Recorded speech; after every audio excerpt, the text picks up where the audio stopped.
Hello guys, hello mga kabasyang. So ngayon maglalaga tayo ng pata. Ayun guys, dahil sariwa pa ang ating nakitang pata sa palengke, maglalaga tayo. Ayan ang ating pata.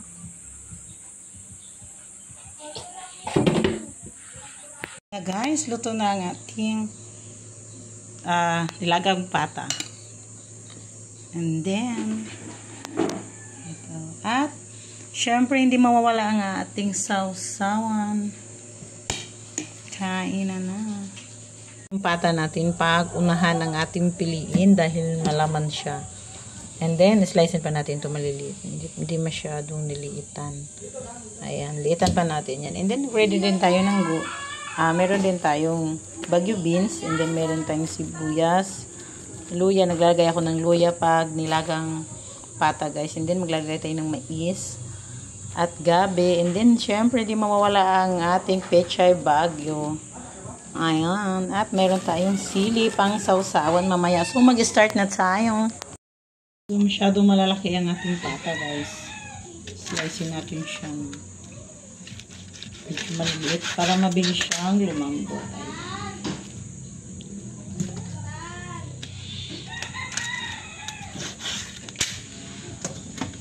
Para madali siya.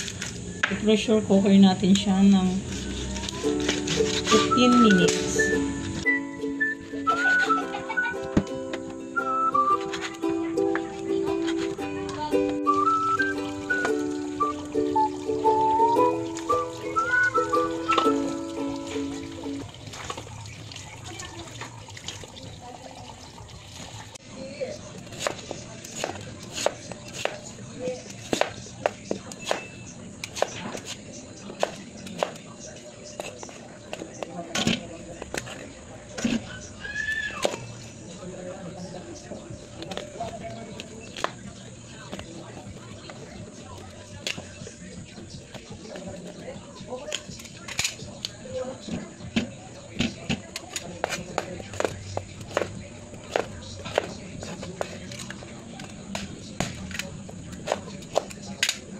Maglagay tayo ng asin.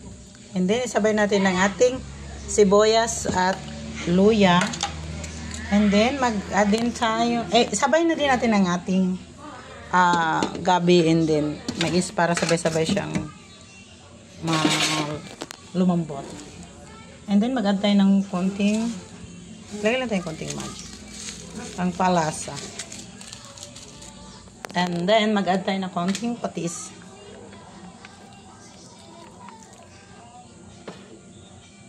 At maglagay na tayo ng konting tubig. Mag-add din tayo ng paminta. Wala na tayong powder na paminta, so buo na lang ang natin. Pressure cooker natin siya ng 15 minutes para mas malambot.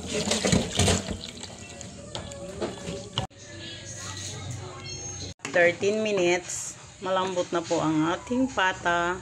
And then, ang ating mais at ang ating gabi. So, isunod na natin ang ating ceiling green at ang ating Baguio beans.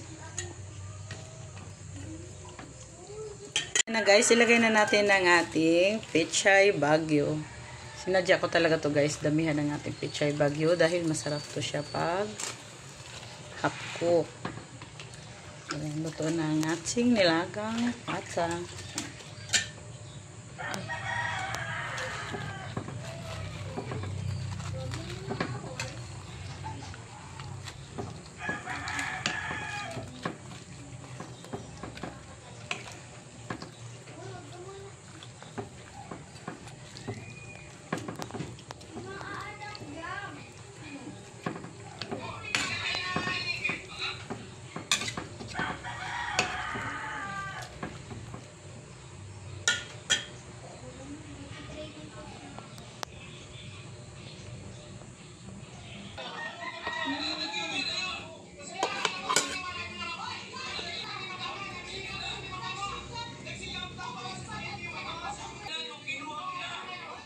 Galing sa kanan.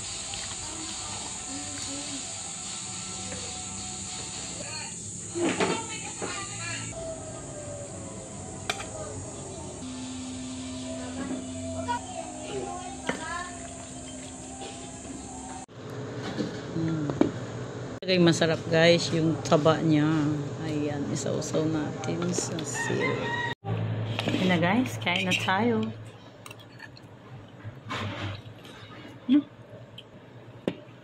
Meron tayong masawsawa ng maanghang.